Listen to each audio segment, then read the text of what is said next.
Welcome. In front of me I have Samsung Galaxy Watch6 Classic, and I'm gonna show you how to force restart this watch.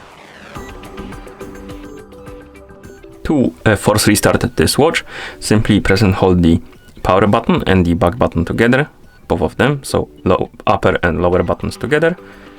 Press and hold them, and keep holding them until you see the Samsung logo with the rebooting written under it.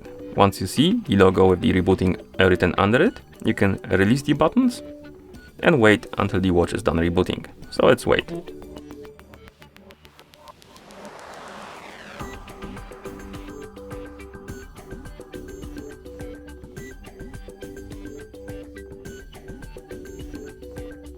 As you can see, we're back in the system, and that's how you force restart this watch.